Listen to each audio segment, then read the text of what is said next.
En el nombre del Padre, y del Hijo, y del Espíritu Santo. Amén. Dios te salve María, llena eres de gracia, el Señor es contigo. Bendita tú eres entre todas las mujeres, y bendito es el fruto de tu vientre, Jesús.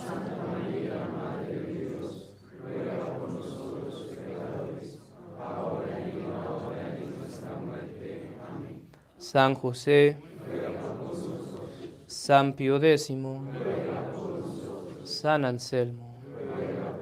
En el nombre del Padre, y del Hijo, y del Espíritu Santo. Amén. Pueden tomar asiento. Queridos fieles, nos hallamos ya en el tercer domingo de Pascua, y la epístola de hoy, que está tomada de San Pedro, allí el apóstol nos dice: os ruego, os abstengáis de los deseos carnales que combaten contra el alma. Eso nos dice San Pedro, primer Papa. Enseñanza que también se encuentra en alguna o algunas de las epístolas de San Pablo, a saber, esa oposición irreductible que hay entre la carne y el espíritu, entre el hombre viejo y el hombre nuevo, que debe haber en nosotros, con mayor razón en esta época de la Pascua, en que debemos haber renacido, haber tenido ese renacimiento espiritual, esa regeneración. Entonces, esa lucha que todos tenemos, que hay dentro de nosotros. Os ruego, os abstengáis de los deseos carnales que combaten contra el alma. El origen de esta contradicción, de esta lucha interna que tenemos, es el pecado original, el primer pecado de Adán. Hay que recordar y tener siempre presente que Dios, cuando crea al hombre, cuando crea a Adán y después a Eva, la primera mujer, los crea elevados al orden sobrenatural, en gracia, y además con muchos dones preternaturales, entre los cuales estaba la perfecta sujeción de la parte inferior, la parte de los apetitos, de las pasiones, a la parte superior, que es la razón. Y por el pecado se perdió eso, se perdió ese orden. Y vino todo eso que sufrimos, ese rebelarse de las pasiones de la parte inferior a la parte superior. San Agustín enseña que Dios permitió eso en justo castigo, porque con ese primer pecado de Adán, el hombre, con su razón soberbia, seréis como dioses, se rebeló a Dios. Y en justo castigo permitió entonces que en el hombre, la parte inferior, las pasiones, se rebelara contra la superior. Y de allí esa lucha que todos tenemos, que todos padecemos, esa tendencia al mal, a lo que sabemos que está mal, que es pecado, y sin embargo, ese tender hacia allá. Y por otro lado, la gran dificultad que hallamos para lo bueno, para lo virtuoso.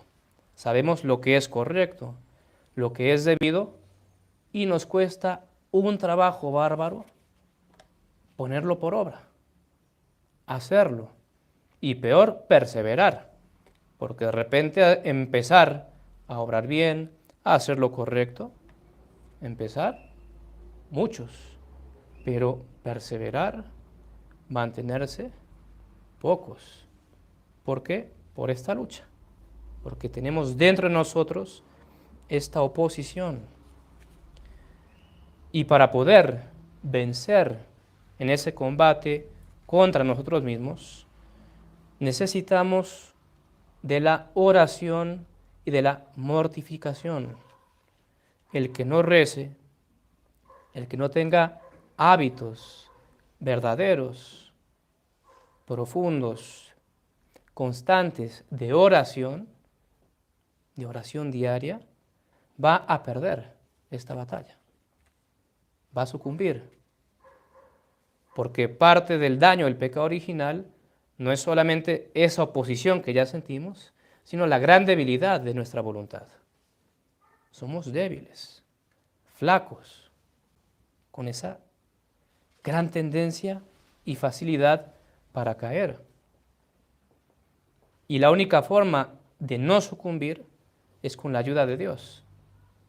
Si Dios nos abandonara totalmente a nosotros mismos, estaríamos perdidos. No habría nadie que pudiera. Pero Dios en su misericordia nos ofrece su ayuda, nos ofrece su gracia. Pero esta se obtiene con la oración. Y por eso la importancia de rezar todos los días, pidiendo a Dios que nos libre de caer, que nos libre de sucumbir, que nos dé la perseverancia.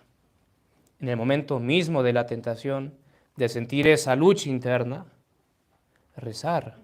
Muchos caen en el pecado, muchos ceden a la tentación, porque en el momento mismo que son tentados, no recurren a Dios, no rezan, no le piden a Dios, ayúdame Señor, no permitas que caiga, quítame esto de la mente, quítame esto del corazón. Muchos no hacen eso, la mayoría. Y por eso termina viniendo la caída. Hay que rezar en la tentación. Y a la oración hay que añadir la mortificación. Hay que mortificarnos. Mortificar nuestros sentidos externos e internos. Practicar el sacrificio que tanto nos cuesta. Precisamente por esa oposición. Porque los deseos carnales que dice San Pedro, ¿a qué tienden? Pues al placer, a la sensualidad, a todo lo que de alguna u otra manera nos agrade. Y el espíritu va a lo contrario, precisamente para sojuzgar la carne, para someterla y tenerla realmente dominada. Y no al revés, porque cuando no nos mortificamos y le damos esa rienda suelta a lo que es el halago del cuerpo, de la carne, entonces es el cuerpo el que domina a la razón y la sojuzga y la lleva atrás de sí.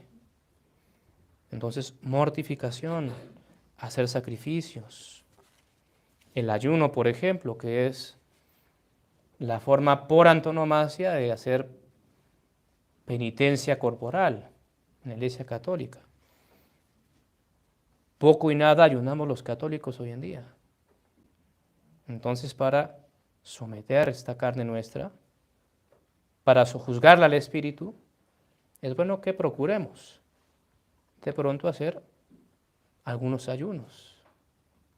No nos va a pasar nada ni nos vamos a morir. Ofrecer a Dios un día a la semana o cada 2 semanas, lo que uno quiera, lo que uno pueda, un pequeño ayuno, algún día. O si quieren, aún más suave lo podemos hacer, ofrecerle a Dios no comer entre comidas, no comer dulce si me encanta el dulce, privarme de la gaseosa, del tintico, tantas cosas. A veces no tienen que ser cosas grandes, pueden ser cosas pequeñas, pero que nos supongan un sacrificio, una privación, un esfuerzo. Y si lo hacemos por amor a Dios y con esa intención de sojuzgar nuestra carne, tiene muchísimo valor. Y de hecho, los que lo practican, los que lo hacen, experimentan esto en sus vidas. Y es realmente así. Uno se empieza a mortificar poquito, ni siquiera mucho, algún pequeño sacrificio, y nos concentramos más en la oración, recibimos más fácilmente, desechamos las distracciones, nos vienen menos tentaciones, más fácilmente vencemos las que nos atacan, porque así funciona la economía espiritual sobrenatural. Y en este sentido, ¿cuántos que caen y recaen y vuelven a caer en los mismos pecados, especial y particularmente los que tienen que ver con la carne propiamente, la impureza porque no se mortifican, no practican la mortificación. Y todos los autores espirituales, en especial lo que es la impureza, si algo insisten es mortificación. Hay que darle duro a la carne para sojuzgarla. Eso sí, siempre con el consejo del confesor, sacerdote, para no ser imprudentes tampoco en nuestras penitencias, en lo que hagamos, pero hay que mortificarnos. Y la mortificación ha de ser no solo exterior, sino también interior, en la voluntad, en la inteligencia, en la imaginación. Ejemplos: mortificando nuestras curiosidades, el querer saber cosas que en el fondo ni nos van, ni nos vienen, no que sean malas, pero es una mortificación. Decir, pues no me importa y no voy a averiguarlo. Acallar la mente, cuando está la imaginación, cuando está llena de pensamientos, tal vez no malos, pero de cosas inútiles, impertinentes, o que uno diría en el fondo son una pérdida de tiempo. Hay que mortificarse. Es decir, voy a dejar de pensar en esto por amor a Dios, me mortifico. Y trato de pensar en algo más bien útil, acorde a mis deberes, o mucho mejor si quieren, en Dios. Tal vez una pequeña ejaculatoria en la mente. Mortificar la voluntad. Quiero hacer tal cosa y no es mala. Y la quiero hacer, pues no la hago. Me mortifico. Yo opino X y mi prójimo opina Z. Pues cedo y hagamos como él quiere. Mortifico mi voluntad. Y no buscar siempre imponerla. Son formas de mortificarnos. Y todo esto ayuda a esa sujeción de la carne.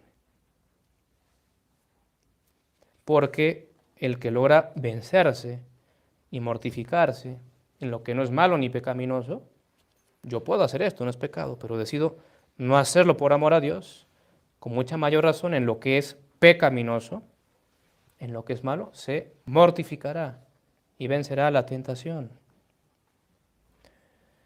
Y esta lucha que hay en nosotros mismos, esta oposición, hay que tener bien claro que es hasta la muerte. Mientras vivamos, vamos a tener esa contradicción interna. Y siempre vamos a tener necesidad, por tanto, de la oración y de la mortificación. Nunca bajar la guardia. Muchos por eso han perecido. Iban bien, tenían sojuzgado, dominada la carne, se confiaron, disminuyeron en la oración, la vigilancia, la penitencia, la mortificación, y vino el desastre, la catástrofe. Es hasta la muerte. Y por eso siempre hay que estar en esa lucha y pidiendo a Dios su auxilio. Y ahora pasando al Evangelio, queremos sacar también de allí una enseñanza. En este Evangelio, según San Juan, nuestro Señor nos dice, a través de los apóstoles, en verdad os digo, que lloraréis y os lamentaréis, y el mundo se alegrará. Vosotros os entristeceréis, pero vuestra tristeza se convertirá en gozo. En estas palabras hay otra enseñanza fundamental. En realidad, de alguna manera está relacionada con la anterior. Enseñanza referente a la cruz, el misterio de la cruz en nuestras vidas. ¿Qué dice Cristo a sus apóstoles? Lloraréis y os lamentaréis, y el mundo se alegrará. Vosotros os entristeceréis. Y como decimos, estas palabras son para todos nosotros, a través de los apóstoles. Si queremos seguir a Cristo, lloraremos y nos entristeceremos. Esta vida es un valle de lágrimas. Primeramente, por esa contradicción interna que ya decíamos hay dentro de nosotros, que supone esa lucha, supone siempre estar en guerra, con toda esa aflicción que genera.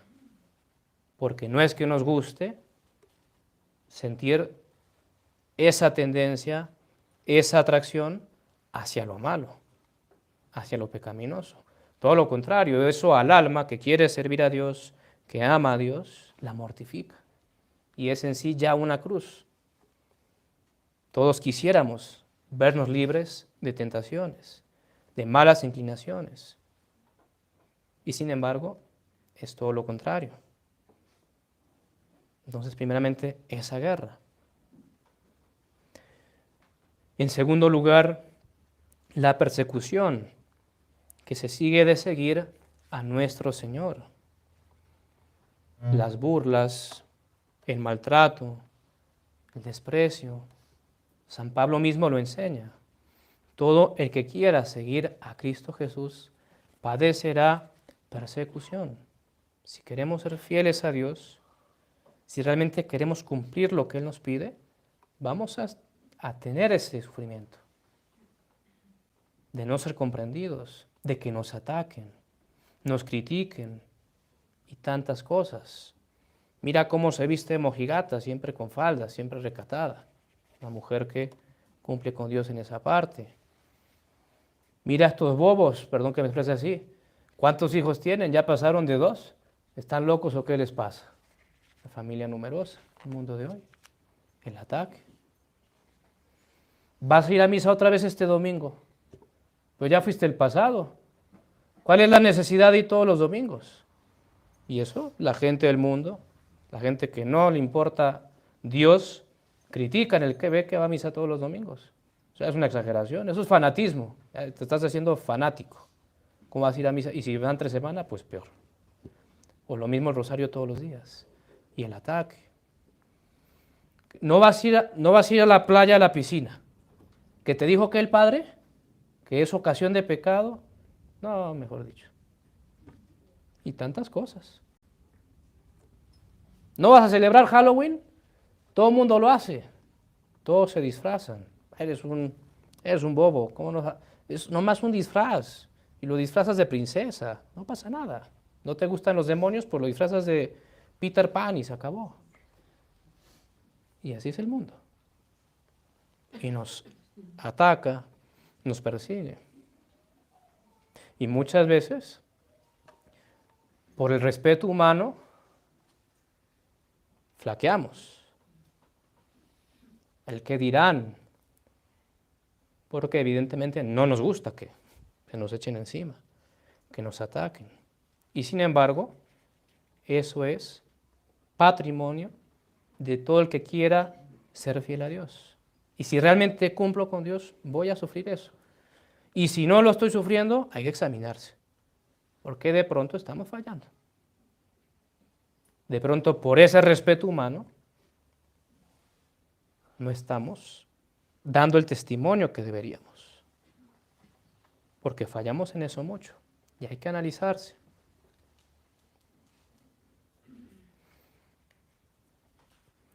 Y en tercer lugar, mientras más nos acercamos a Dios, somos más probados por Él. Y esto es muy importante que uno lo tenga bien claro. Mientras más yo me acerco a Dios, mientras más cumplo los mandamientos, mientras más voy a misa, más rezo, más me preocupo por mi vida espiritual, más pruebas voy a tener, más cruces y más tribulaciones enviadas por Dios mismo. Porque esa es la gran paradoja del Evangelio. Dios, a quien más ama, más duro le pega, si quieren hablando así coloquialmente. Más lo mortifica. ¿Cuántas veces uno no escucha la queja? Es que desde que empecé a rezar más e ir a misa, me va peor. Cuando estaba en el mundo y me guiaba según el mundo, pues tenía mi trabajo, mis ingresos, me iba relativamente bien, y ahorita no me sale trabajo, o no me rinde la plata, y el otro de allá, que mejor dicho, más en pecado no se podría estar, re bien le va. Y se lo ve tranquilo y sin problemas, y yo lleno de angustias y preocupaciones. ¿Por qué? Porque mientras más nos acercamos a Dios, más nos prueba. El libro del Eclesiástico dice: Hijo, al acercarte al servicio divino, prepara tu alma para la tentación, para la prueba, para las cruces, mortificaciones. La cruz nos santifica, la cruz nos lleva al cielo, la cruz nos colma de méritos.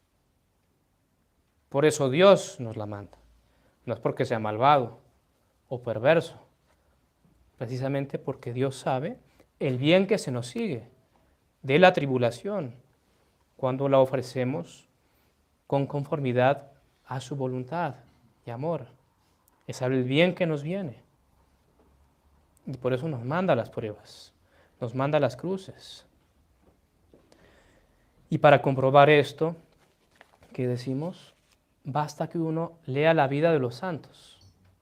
Si nos ponemos a leer las vidas de los santos, ¿qué cruces no les envió Dios? ¿Qué aflicciones no sufrieron?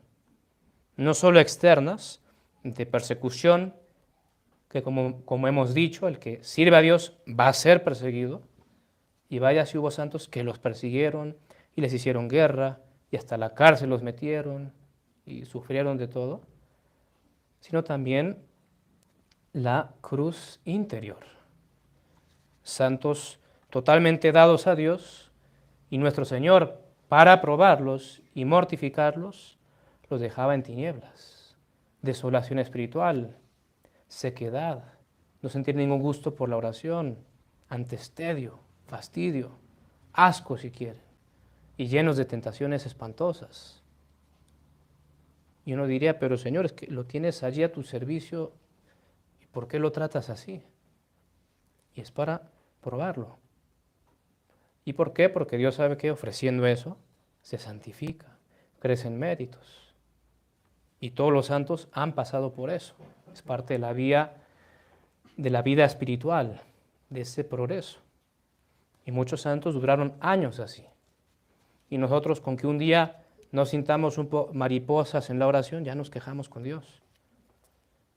Y hubo santos que años Dios los dejó en esas tinieblas, en lo que San Juan de la Cruz llama la noche oscura, esa purificación del alma, que es bien fuerte y es tremenda. El mismo San Juan de la Cruz enseña que el alma que está allí hasta se cree que está perdida, que ya está abandonada de Dios y condenada, por lo fuerte que es.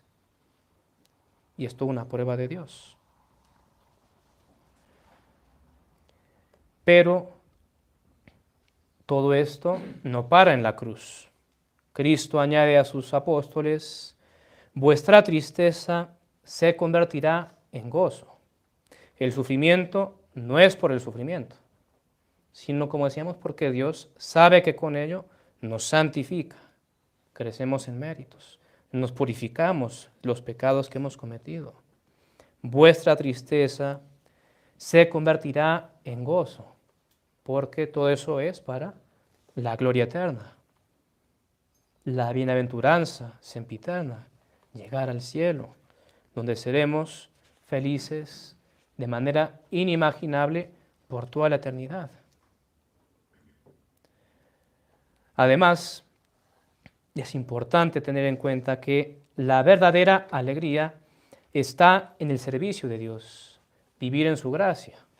Amén de la cruz, de la persecución, porque el que realmente vive en nuestro Señor, el que realmente vive en Dios, en medio de sus sufrimientos, de sus cruces, de sus angustias, sin embargo, siempre en el fondo de su alma, tiene esa alegría espiritual de que sabe que es por amor a Dios, y con mayor razón si lo acepta.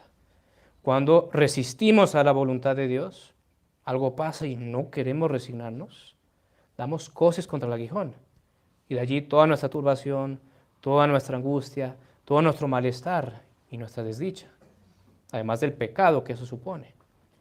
pero cuando nos conformamos con su divina voluntad, en todo, así sea lo peor de lo peor, en cuanto a las cruces que nos pueda enviar, sufrimos externamente, porque está la cruz, pero internamente el alma goza de esa paz y tranquilidad que le da el saber que lo hace por amor a Dios, que es la voluntad de Dios, que no es para mi mal, sino para mi bien, mi santificación, en reparación de mis pecados, tantas cosas, como los santos, que en medio de esas grandes cruces que tenían, ellos conservaban en el fondo, en el interior, en el alma, esa paz y tranquilidad, sufriendo externamente, pero en el fondo, esa paz. Y por el contrario, la alegría del mundo es falsa. Esa alegría que hay en la gente que se maneja según las máximas de este siglo del pecado, es una alegría ficticia, vacía. Realmente deja un enorme vacío en el corazón humano las cosas que ofrece este mundo. Y eso se comprueba fácilmente, porque la gente que se maneja según el mundo no son felices. Hay ratos que se ríen, sí, hay ratos de placer pasajero también, pero eso pasa y luego viene el vacío. Y por eso hoy en día, tal vez como nunca, tanta gente sufriendo de depresión y crisis existencial y no le ven sentido a la vida, no le ven razón a nada, porque tienen ese vacío, porque la alegría del mundo es falsa.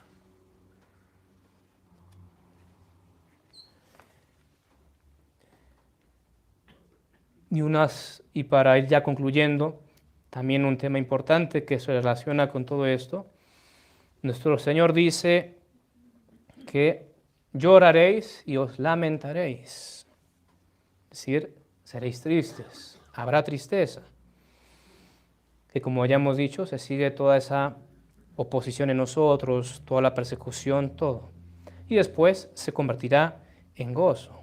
Y esto permite decir unas breves palabras sobre la tristeza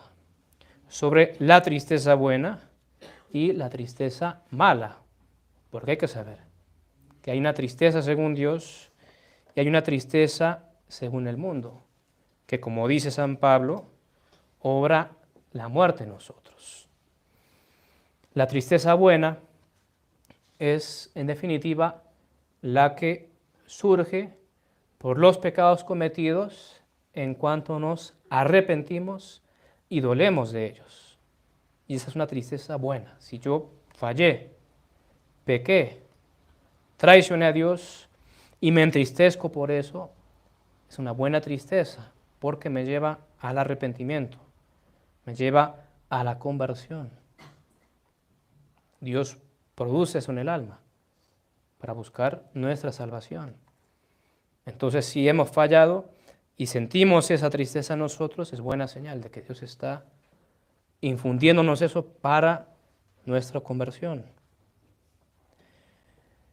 Pero hay una tristeza mala, que podríamos decir que en definitiva es la que viene por motivos mundanos, casi que todo fuera de lo que hemos dicho para la tristeza buena. Cuando las cosas no nos salen como queremos, al revés, no tenemos el trabajo que quisiéramos, el dinero el puesto, el dinero, los ingresos que desearíamos, la salud, mejor salud, alguien que está enfermo, porque nos han tratado mal y despreciado y nos entristecemos demasiado y ponemos el enfoque en eso, y tantas cosas más. Es toda tristeza mala y en el fondo es tentación, y eso hay que saberlo. Fuera de la tristeza que me viene de haber pecado y me lleva a la conversión, toda otra tristeza que yo pueda sentir, en el fondo es tentación. Y hay que desecharla del alma, porque la tristeza tiene efectos muy malos, muy perniciosos en el alma que deja que eso entre en ella y que arraigue. La tristeza nos lleva a perder el ánimo para todo. No queremos ni levantarnos de la cama. Perdemos el deseo a todo lo bueno, a lo espiritual. Rezar, ni poquito. Hacer algún sacrificio, menos. ir a misa ni loco. Nos vuelve agrios, desabridos. Cuando nos dejamos realmente dominar la tristeza, somos irritables. A nosotros mismos y al que sea, no aguantamos nada. Y faltamos a la caridad, tratamos mal al prójimo, ofendemos, caemos en juicios temerarios, críticas y muchas cosas más que produce la tristeza mala. Y por eso siempre hay que buscar, como decimos, desecharla y saber qué es tentación. Y por tanto recurrir al remedio universal para toda tentación, que es la oración. Y que lo dice Santiago Apóstol en su epístola. ¿Alguno está triste de entre vosotros? Rece, dice él. Rezar. Pide a Dios que nos quite eso. Y considerar los motivos que deben, al contrario, darnos ánimos, darnos esperanza y bríos para el buen obrar, como es el cielo, la gloria, el amor de Dios por nosotros, como las cruces en el fondo son para nuestro bien, si tal vez la tristeza procede de esa mala comprensión de lo que es la cruz en nuestras vidas. Meditar esas cosas. Pidamos el día de hoy a la Santísima Virgen María que ella nos alcance la gracia de saber llevar nuestras cruces, de saber aceptarlas con conformidad a la divina voluntad y recordarnos siempre esas palabras de hoy. Lloraréis y gemiréis, pero vuestra tristeza se convertirá en gozo. Vale la pena el sacrificio, vale la pena la cruz, vale la pena mortificarnos, someter nuestra carne a través de la oración y de la mortificación. Todo ello vale la pena. ¿Por qué? Porque todo eso, en última instancia, si somos fieles a Dios, si perseveramos, se convertirá en gozo. Y como dice Cristo, un gozo que nadie os quitará. Ave María Purísima. En el nombre del Padre, y del Hijo, y del Espíritu Santo. Amén.